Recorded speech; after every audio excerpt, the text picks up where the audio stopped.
On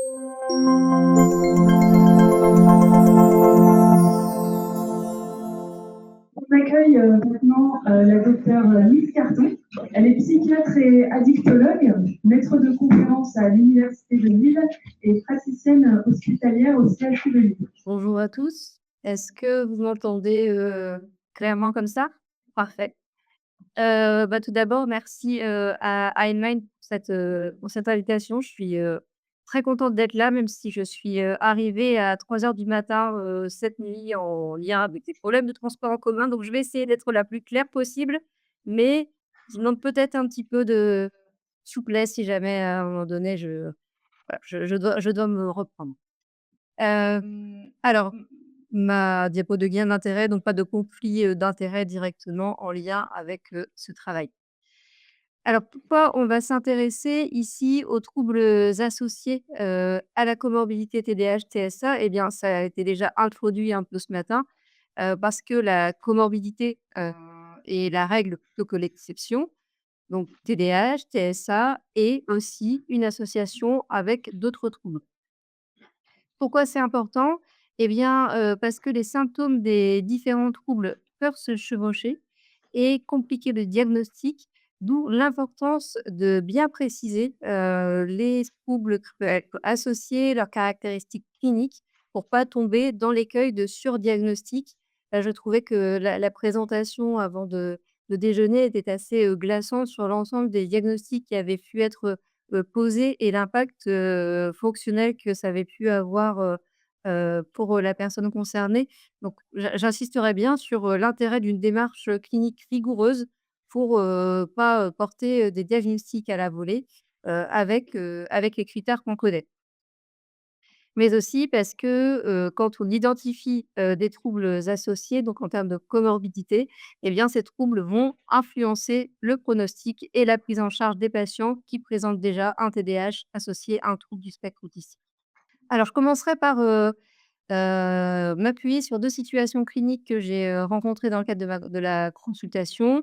J'évoquerai ensuite les principaux troubles psychiatriques associés et enfin, dirai quelques mots sur, l'impact en termes d'évaluation et les prises en soin de ces patients. Alors, pour, mieux vous contextualiser les choses, donc moi je suis psychiatre d'adultes, je travaille à Lille, je suis responsable de la consultation de recours dans le TDAH de l'adulte. Donc les patients, que je vois viennent pour une évaluation, de recours, d'un diagnostic de TDAH ou pour une réévaluation de prise en charge d'un diagnostic de TDAH. Les portes d'entrée peuvent être diverses, donc soit, ça peut être un patient qui a été suivi, qui a eu un diagnostic de TDAH quand il était plus jeune et chez qui se pose, la question de la poursuite d'un traitement à l'âge adulte et dans tous les cas de son accompagnement.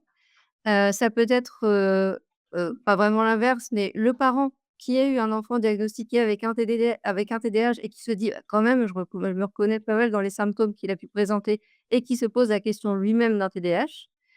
Ça peut être par des patients qui vont se reconnaître dans certains symptômes qu'ils vont retrouver sur différents supports et ça peut être, via la structure d'addictologie, donc en photo, l'hôpital Fontan de structure d'addictologie où on sait que le TDAH est fortement comorbide des troubles addictologiques et ça peut être une porte d'entrée sur ce questionnement autour d'un TDAH.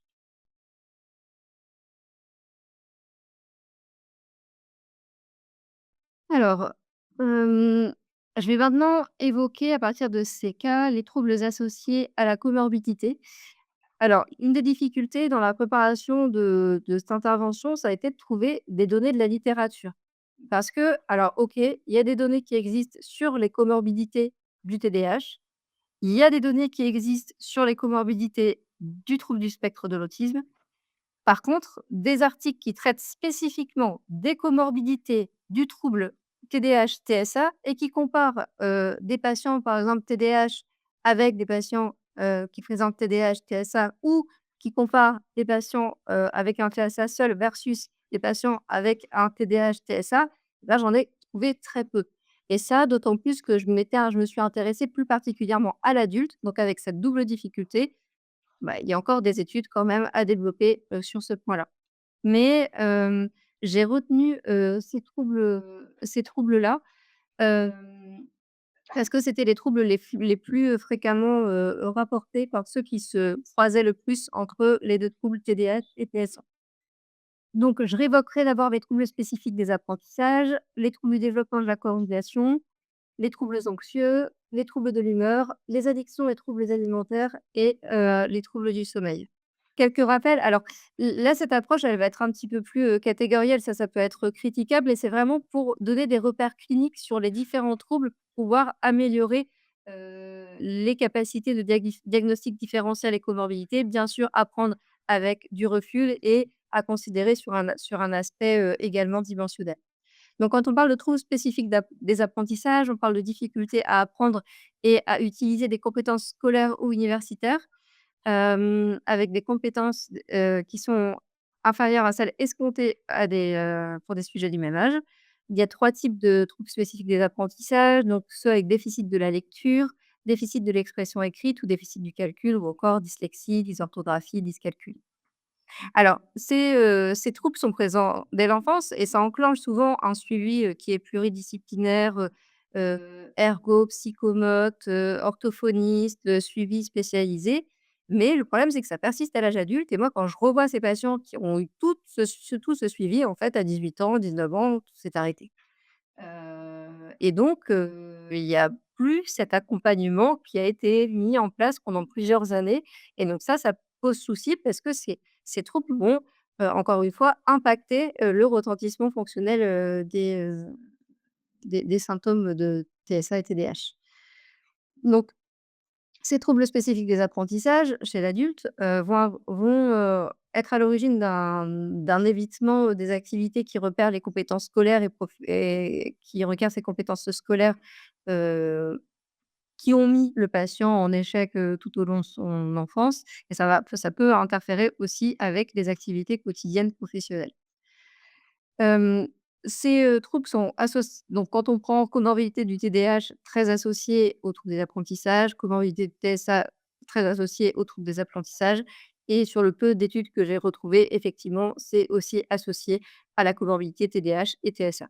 Donc à prendre en compte puisque ça entraîne une majoration du retentissement fonctionnel sur le plan professionnel, social, émotionnel et en termes d'estime de soi et donc bien penser à la nécessité éventuelle de réinstaurer un suivi en orthophonie, un en accompagnement spécifique ou alors discuter avec le patient d'accompagnement ajusté à, ses études ou à sa vie professionnelle. Le trouble du développement de la coordination, donc ça a été, évoqué, ce matin et en finissant de préparer le topo ce matin de procrastination, donc j'ai retrouvé cette image sur internet et je trouvais qu'elle était quand même très représentative, en fait, où elle me parlait beaucoup sur, l'image de cette petite fille qui,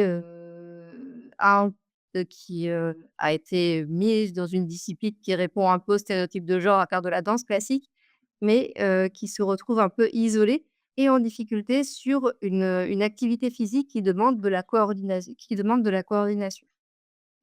Donc dans le trouble du développement de la coordination, on a, une acquisition, une exécution des compétences de coordination motrice qui sont inférieur au niveau escompté pour l'âge chronologique. Donc qu'est-ce que ça veut dire? Bah, ça va entraîner, des maladresses, des lenteurs, encore une fois maladresse, lenteur, imprécision. Ça évolue dès l'enfance, mais ça persiste à l'âge adulte et chez l'adulte, ça va, s'exprimer avec des difficultés dans l'apprentissage de nouvelles tâches qui impliquent des compétences motrices automatiques, comme par exemple la conduite et ou l'utilisation d'outils.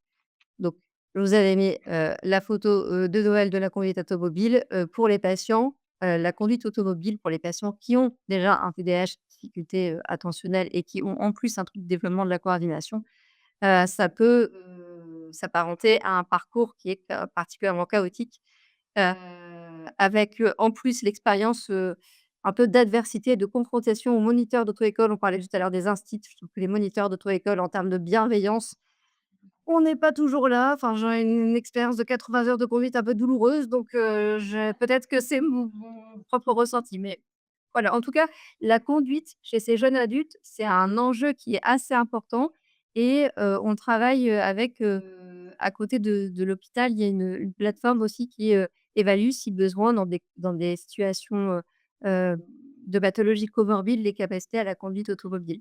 Et c'est vrai qu'il y a cette question que, demandent, souvent les patients parce que finalement sur la boîte de méthylphénidate où on a une voiture en disant, «Attention pour la conduite automobile», est-ce que je peux prendre le traitement pour conduire? Bah, oui, en fait, c'est plutôt ça peut plutôt aider. Alors bien sûr, pas la première fois où on va prendre le traitement, se mettre à la conduite, mais sachant que pour les patients avec un TDAH, il y a un risque d'accidentologie plus important, le traitement, il peut être intéressant. Alors parmi, le questionnement du diagnostic différentiel, donc dans le trouble du développement de la coordination, on a des compétences de coordination motrice qui sont, donc inférieures aux personnes du même âge. Mais on pourrait parfois confondre ça avec des symptômes de TDAH. Bon, ça a été dit ce matin, dans le TDAH, il y a une sorte de maladresse aussi, mais qui va plutôt être imputable, à la distractibilité, à l'impulsivité et dans le trouble du spectre autistique, certains auteurs rapportent peut-être un intérêt qui est, limité. Alors j'ai entendu qu'il fallait pas forcément parler d'intérêt limité, mais en tout cas, pas forcément, d'attrait pour des tâches qui requièrent des capacités de coordination complexes comme les sports de balle, par exemple, ce qui font que les personnes vont pas forcément persévérer dans ce type d'exercice et vont peut-être être plus maladroits par rapport à ce type d'exercice. Donc attention devant, toute, maladresse, ne pas aller, sur l'un ou sur l'autre, mais aller questionner les symptômes associés pour voir ceux qui relèvent, heu, d'un de maladresse liée aux symptômes de TDAH, d'un TDC qui évolue depuis l'enfance parce qu'à l'inverse des troubles, spécifiques des apprentissages, où on a souvent une documentation quand même assez étayée. Quand je vois ces jeunes patients qui ont été suivis pendant l'enfance, il y a souvent, les diagnostics qui ont été posés. Celui du trouble du développement de la coordination, il est, rarement posé et c'est plutôt des questions qui se posent un petit peu plus, sur le tard. Enfin, en tout cas de l'expérience que j'en ai. Donc ce sont des troubles qui sont associés séparément au TDAH et au TSA avec une majoration de retentissement fonctionnel en cas de comorbidité. Donc pareil, professionnel, social, émotionnel, estime de soi. Quand on a raté, 7 fois son permis et qu'on est la risée de sa famille, ça peut entraîner des difficultés. Quand on n'arrive pas à investir les activités extrascolaires, bah, ça peut mettre en difficulté. Donc vraiment à bien considérer. Alors, si on passe maintenant aux troubles, à la comorbidité, TDAH, TSA, troubles anxieux. Les troubles anxieux ont comme caractéristique commune la présence d'une anxiété excessive et des perturbations comportementales qui leur sont apparentées. Ils vont en revanche se distinguer les uns des autres par le type d'objet, le type de situation qui induisent la peur, l'anxiété ou le comportement d'évitement et le raisonnement cognitif associé. Donc, comme trouble anxieux, on a par exemple le trouble anxieux généralisé, les troubles phobiques, le trouble panique, le trouble stress post-traumatique et le TOC, même si, en fonction des cadres, il n'est pas directement dans les troubles anxieux. Alors, en ce qui concerne d'abord l'anxiété, sociale, donc l'anxiété sociale, ça a été vraiment, un questionnement sur les 2 patients que je vous ai présentés et c'est un trouble alors c'est un trouble qui est caractérisé par une peur intense, incontrôlable et irrationnelle d'agir de façon embarrassante ou humiliante sous le regard et le jugement d'autrui et qui peut se traduire par une peur des interactions sociales, par une peur d'être observé, donc peur de manger ou de boire en public, ce qui peut amener des personnes à, refuser d'aller au restaurant avec des collègues ou, à refuser d'aller au restaurant avec des amis parce qu'ils ont pas envie de se mettre dans ces situations-là. Ça peut être, des difficultés à appeler quelqu'un aussi, au téléphone et peur également en situation de performance comme, parler, en public. Ces, difficultés entraînent une anticipation anxieuse et des conduites d'évitement et sont associées à d'autres comorbidités et ou complications. La problématique concernant la problématique diagnostique différentielle, dans le trouble du spectre autistique, on trouve également, des difficultés dans la communication sociale réciproque et des interactions sociales et dans le TDAH, ça a été évoqué, tout à l'heure, il y a aussi des difficultés relationnelles qui sont plus en lien avec des difficultés, d'ajustement dans les relations sociales, donc à la fois en lien avec l'impulsivité, avec, des patients qui peuvent monopoliser un peu le temps de parole lors d'une conversation, avoir tendance à couper la parole régulièrement, à prendre, beaucoup de place dans un groupe, ce qui peut parfois conduire à un sentiment de rejet par leur pair, mais aussi en lien avec des difficultés attentionnelles où finalement le maintien d'amitié, le fait de renvoyer régulièrement des messages, de répondre à des messages, ça va être plus compliqué et donc des difficultés, des amitiés qui sont, difficiles à maintenir. Hem ces difficultés peuvent toutes les 2 conduire à des conduites, d'évitement, soit d'intégration dans les groupes, soit de prise de parole en public. Il y a eu plusieurs exemples qui ont été donnés, mais il y en avait un que j'avais eu d'un collègue, qui me parlait bien. Heu, C'était quelqu'un où, en fait, qui passait son temps, quand on était en groupe, à être sur son téléphone portable et donc ça passait comme, bah, il s'intègre pas au groupe, il a pas envie de s'intéresser aux conversations, il est toujours sur son téléphone, c'est compliqué et en fait, il avait pu expliquer, dans un autre contexte que oui, les situations de groupe, c'est très compliqué parce qu'il y avait trop d'informations, trop de personnes qui parlent en même temps et qu'en fait, ça le mettait dans une situation d'anxiété et d'inconfort et que, scroller son téléphone, pour lui, c'était une manière finalement de se sortir de cette situation anxiogène. Alors, ça, c'est les questions à se poser pour, regarder un peu la question du diagnostic différentiel, sachant qu'on peut également avoir, cette anxiété sociale qui va être associée au TDAH, et associée au, TSA.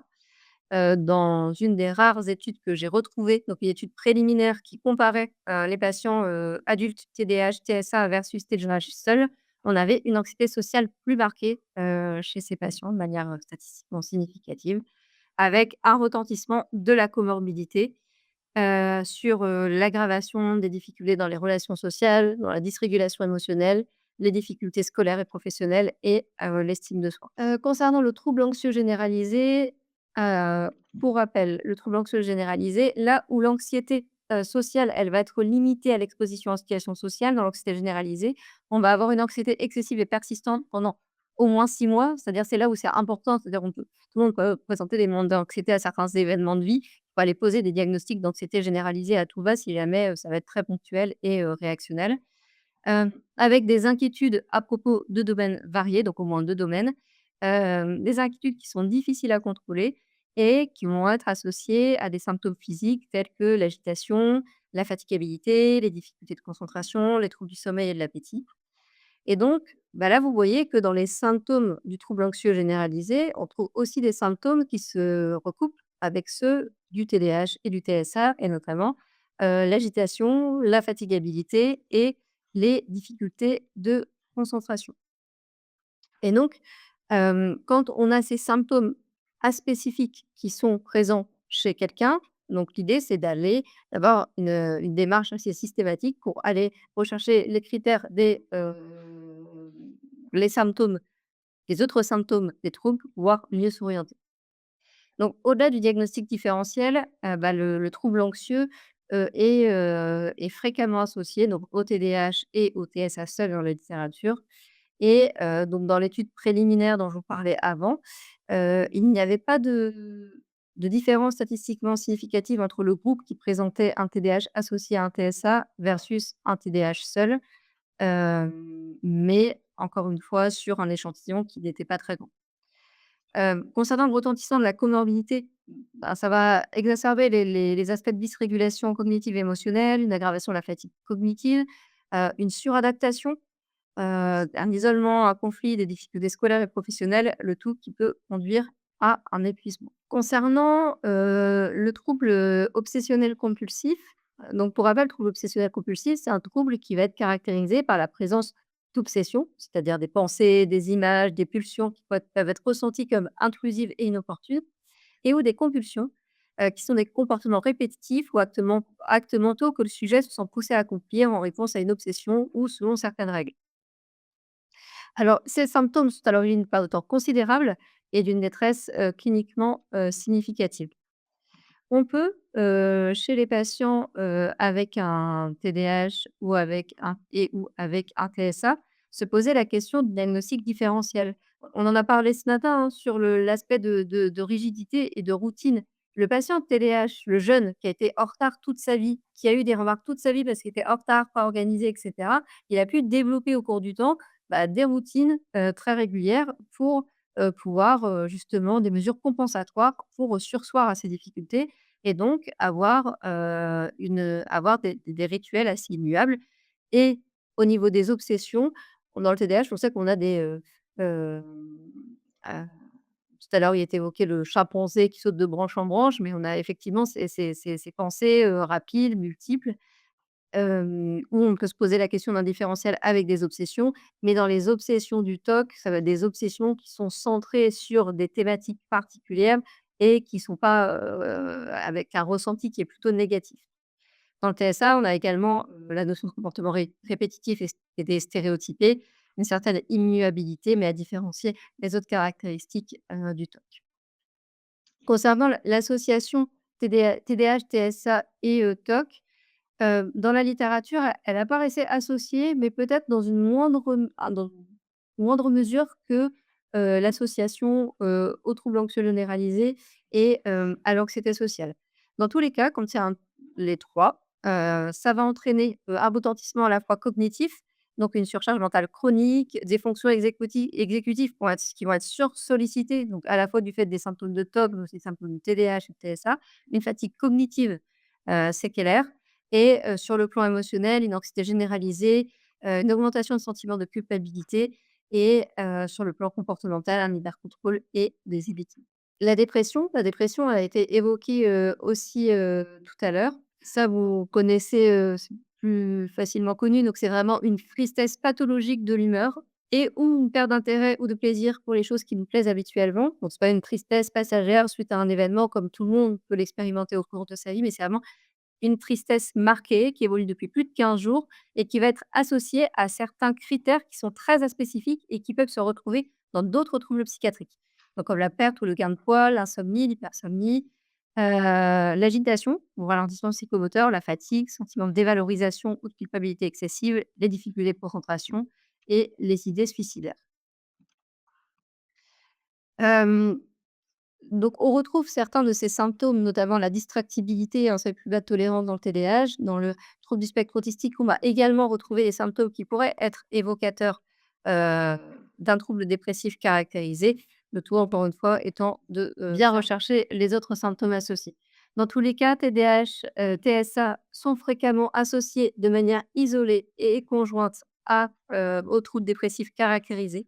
Et donc ça va avoir un retentissement à la fois cognitif émotionnel, et au niveau du comportement. Je redétaille pas parce que je dois finir bientôt. Alors sur le plan des addictions et des troubles des conduites alimentaires. Donc l'addiction, cette impossibilité de répéter, la possibilité répétée de contrôler un comportement et sa poursuite en dépit de la connaissance des conséquences négatives. Donc les addictions, ça concerne les substances illicites, mais les substances licites, illicites, mais également des comportements et encore une fois, selon les maisons, ça intègre plus ou moins les troubles des conduites alimentaires ou alors les troubles des conduites alimentaires sont mis, séparément. Et dans les troubles des conduites alimentaires, on a plusieurs types de troubles des conduites alimentaires, type anorexie, boulimie, hyperphagie. Alors, j'irai plutôt vite là-dessus, TDAH et addiction, il y a énormément, peut-être pas énormément, mais il y a beaucoup de publications. C'est fréquemment associé, il y a pas trop de nuances là-dessus dans la littérature. Ça aggrave les symptômes, il y a des symptômes qui se chevauchent, il faut faire attention à l'écueil des sur et des sous-diagnostics. Par contre, sur l'association, TSA et troubles d'usage de substances, eh bien, les études sont beaucoup plus nuancées, avec même l'étude préliminaire dont je vous parlais, qui retrouvait moins de troubles d'usage de cannabis chez des patients qui, présentaient TDAH et troubles du spectre autistique, versus des patients qui présentaient un TDAH seul. Concernant les troubles des conduites alimentaires, dans le TDAH, on va plutôt retrouver, des, symptômes qui sont assez cohérents avec les symptômes d'impulsivité, notamment, des troubles type boulimie, hyperphagie.